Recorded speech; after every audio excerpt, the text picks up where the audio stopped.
नमस्कार दोस्तों, आज मैं आप लोगों के सामने अधिक मास की कथा का अध्याय 9 प्रस्तुत करने जा रही हूँ। तो चलिए शुरू करते हैं। अगर आपको अच्छा लगे तो कमेंट बॉक्स में ज़रूर बताइएगा। सूत जी बोले, तदंतर विस्मय से युक्त नारद मुनि ने मेधावी ऋषि की कन्या का अद्भुत वृत्तांत पूछा। नारद जी बोले, हे मुनि, उस तपोवन में मेधावी की कन्या ने बाद में क्या किया और किस मुनि श्रेष्ठ ने उसके साथ विवाह किया? श्री नारायण बोले, अपने पिता को स्मरण करते करते और बारंबार शोक करते करते उस घर में कुछ काल उस कन्या का व्यतीत हुआ। युद्ध से भ्रष्ट हुई हरिणी की तरह घबराई, शून्य घर में रहने वाली दुख रूप अग्नि से उठी हुई भाव द्वारा बहते हुए अश्रु नेत्र वाली, जलते हुए हृत कमल वाली, दुख से प्रतिक्षण गर्म श्वास लेने वाली, अति दीना घिरी हुई सर्पिणी की तरह अपने घर में संरुद्ध अपने दुख को सोचती और दुख से मुक्त होने के उपाय को न देखती हुई उस कृशोदरी को उसके शुभ भविष्य की प्रेरणा से सांत्वना देने के लिए उस वन में अपनी इच्छा से ही पर क्रोधी, जिनको देखने से ही इंद्र भयभीत होते हैं, ऐसे जटा से व्याप्त साक्षात शंकर के समान भगवान दुर्वासा ऋषि आए। हे नारद, भगवान कृष्ण ने राजा युधिष्ठिर से कहा कि हे राजेंद्र, वह दुर्वासा आए जिसको कि आपकी माता कुंती ने बालापन में प्रसन्न किया था। तब उन सुपूजित महर्षि ने देवताओं को आकर्षण करने वाली विद्या उन्हें दी, और हे भूपाल, जिन्होंने सब देवताओं से नमस्कार किए जाने वाले मुझको भी रुक्मणी के साथ रथ में बैलों की जगह जोता। दुर्वासा को बैठाकर रथ खींचते हुए जब हम दोनों मार्ग चलने लगे, तब चलते चलते मार्ग में अति तीव्र प्यास से सूख गए थे। तालु और ओष्ठ जिस रुक्मणी के ऐसी जल चाहने वाली रुक्मणी ने जब मुझे सूचित किया, तब कंधे पर रथ की जोत को रखे हुए चलते चलते ही पांव के अग्रभाग से पृथ्वी को दबाकर रुक्मणी के प्रेम के वशीभूत मैंने भोगवती नाम की नदी को उत्पन्न किया। तब वही भोगवती ऊपर से बहने लगी। अनंतर उसी के जल से, हे महाराज, रुक्मणी की प्यास को मैंने बुझाया। इस प्रकार रुक्मणी की प्यास का बुझना देख उसी क्षण अग्नि की तरह दुर्वासा क्रोध से जलने लगे और प्रलय की अग्नि के समान उठकर दुर्वासा ने श्राप दिया।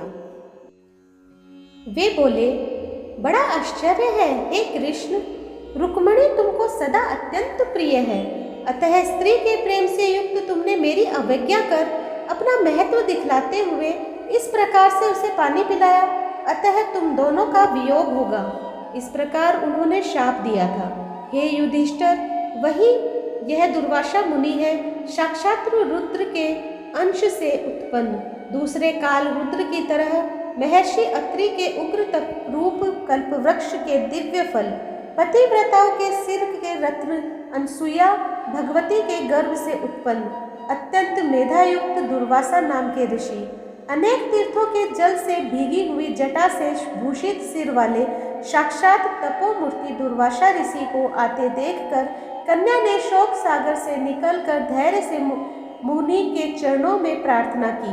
प्रार्थना करने के बाद जैसे वाल्मीकि ऋषि को जानकी अपने आश्रम में लाई थी, वैसे ही यह भी दुर्वासा को अपने घर में लाकर अर्घ्यपाद्य और विविध प्रकार के जंगली फलों और पुष्पों से स्वागत के लिए आज्ञा लेकर आदर पूर्वक पूजन कर तदंतर हे राजन, वह बाला बोली। कन्या बोली, हे महाभाग, हे अत्रि कुल के सूर्य, आपको प्रणाम है। हे साधो, मेरी अभाग्या के घर में आज आपका शुभागमन कैसे हुआ? हे मुने, आपके आगमन से आज मेरा भाग्योदय हुआ है, अथवा मेरे पिता के पुण्य के प्रवाह से प्रेरित मुझे सांत्वना देने के लिए ही आप मुनि सत्तम आए हैं। आप जैसे महात्माओं के पांव की धूल जो है वह तीर्थ रूप है, उस धूल का स्पर्श करने वाली मैं अपना जन्म आज सफल कर सकी हूँ।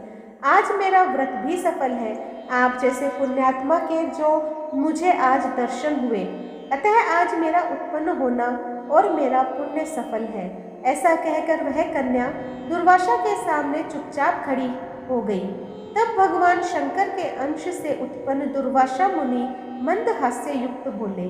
दुर्वासा बोले, हे द्विजसुते, तू बड़ी अच्छी है, तूने अपने पिता के कुल को तार दिया।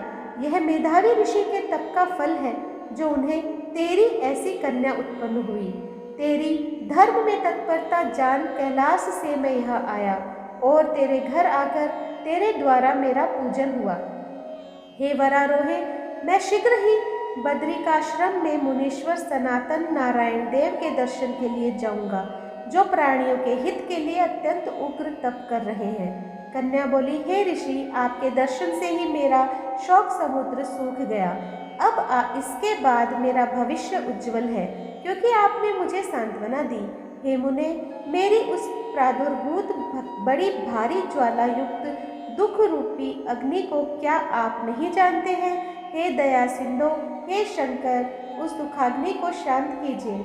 मेरा विचार से हर्ष का कारण मुझे कुछ भी दिखलाई नहीं देता। न मुझे माता है, न पिता, न तो भाई है जो धैर्य प्रदान करता।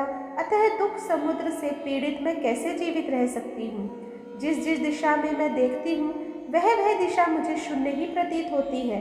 इसलिए हे तपोनिधे, मेरे दुख का निस्तार कर शीघ्र करें। मेरे साथ विवाह करने के लिए कोई भी तैयार नहीं है।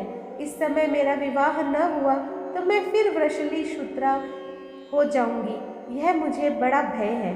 इसी भय से न मुझे निद्रा आती है और न भोजन में मेरी रुचि रहती है। हे ब्राह्मण, अब मैं शीघ्र ही मरने वाली हूँ। यह मेरा समय निश्चय है। ऐसा कहकर आंसू बहाती हुई कन्या दुर्वासा के सामने चुप हो गई। तब दुर्वासा कन्या का दुख दूर करने का उपाय सोचने लगे। श्री नारायण बोले, इस प्रकार मुनि कन्या के वचन सुनकर और इसका अभिप्राय समझकर बड़े क्रोधी मुनिराज दुर्वासा ने उस कन्या का कुछ हित विचार पूर्ण कृपा से उसे देखकर सारभूत उपाय बतलाया। इति श्री ब्रह्मा नारदीय पुरुषोत्तम मास महात्म्य 9वां अध्याय। जय श्री कृष्ण। दोस्तों, आज मैंने आप लोगों के सामने अधिक मास कथा का अध्याय 9 प्रस्तुत किया। आप लोगों को कैसा लगा मुझे कमेंट बॉक्स में ज़रूर बताइएगा। जो लोग मेरे चैनल पर नए हैं प्लीज़ सब्सक्राइब कर दीजिए, लाइक कीजिए, शेयर कीजिए अपने दोस्तों और परिवार में, और इसी तरह मेरा सहयोग करते रहिए। धन्यवाद।